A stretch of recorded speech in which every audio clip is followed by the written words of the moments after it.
নিরপেক্ষতার চেয়ে জরুরি হইল ট্রান্সপারেন্সি, স্বচ্ছতা। আপনি জামাতের দিকে যোগ্য হলে বলবেন জামাতের, এবং এই সরকার যেটা আমরা বলি এখন তো কোনো দলই আসলে বিরোধী দল না, সবই আধা সরকারি দল, কারণ সম্মিলিতভাবে সরকার গঠন করছে।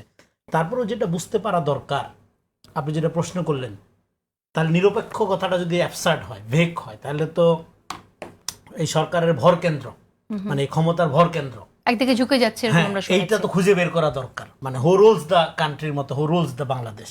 তাহলে কে চালায় বাংলাদেশটা, কিভাবে চলে, ক্ষমতার তো একটা ভর কেন্দ্র থাকে।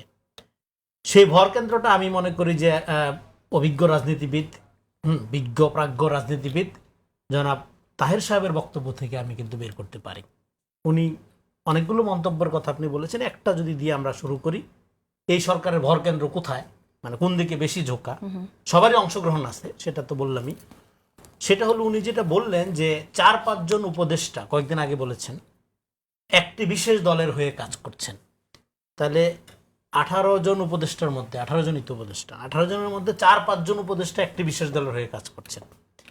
একটি বিশেষ দলের হয়ে যদি 4-5 জন কাজ করে, তাহলে এটা তো এনসিপি না, কারণ এনসিপির মাত্র আছে 2 জন। তাহলে এটা বিএনপি। তাহলে বিএনপির যদি এই 4-5 জন থাকে, তাহলে বাকিগুলো কার?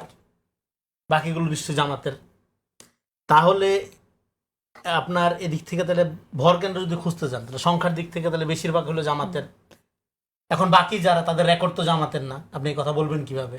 কিন্তু ওনার কথা মতো রেকর্ড জামাতের না হইলেও আমরা বারবার এখানে আলোচনা করছি যে ক্ষমতার ভেতরে ক্ষমতা আছে, রাষ্ট্রের ভেতরে রাষ্ট্র আছে। ডিপ স্টেট নিয়ে আলাপ হয়েছে, এবং ডিপ স্টেটের একটা অংশ যেটা চায় আওয়ামী লীগ ফেরানোর প্ল্যান ডি হিসাবে আপনার জামাতকে এম্পাওয়ার করা। জামাতকে এম্পাওয়ার করলে কি হবে? যারা অরাজনৈতিক শক্তি, যাদের কোনো রাজনৈতিক সদিচ্ছা বা জনগণের সাথে আপনার নিজেদের রাজনৈতিক চিন্তা ভাবনা বা রাজনৈতিক সাংগঠনিক তৎপরতার মধ্য দিয়ে উঠে এসে ক্ষমতা যাওয়া সম্ভব না, বা যারা পছন্দ করে না, যারা পছন্দ করে অন্যের কাঁধে বন্দুক রেখে ক্ষমতায় যাওয়ার চেষ্টা, তাদের জন্য জামাত ইসলাম একটা গুড পার্টি, গুড অপশন।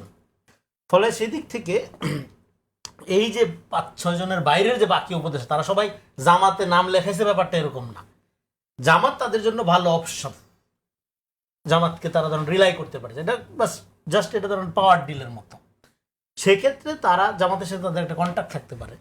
তারা জামাতে নাম লেখাইছে এমন আমি বলছি না, কিন্তু তারা মানে কট্টর বামপন্থী প্রগতিশীল ব্যাকগ্রাউন্ডের হইতে পারে, এন্টি জামাত মুভমেন্টে সারা জীবন ব্যয় করতে পারে, কিন্তু এই ক্ষমতার ডিলে তাদের মধ্যে একটা সুন্দর ঐক্য দেখা যাচ্ছে। এবং সেই সুন্দর ঐক্যের মধ্য দিয়ে আমরা যদি খুঁজতে যাই, এই ক্ষমতার ভর কেন্দ্র হলো বেসিক্যালি জামাতের দিকে ঝোঁকা।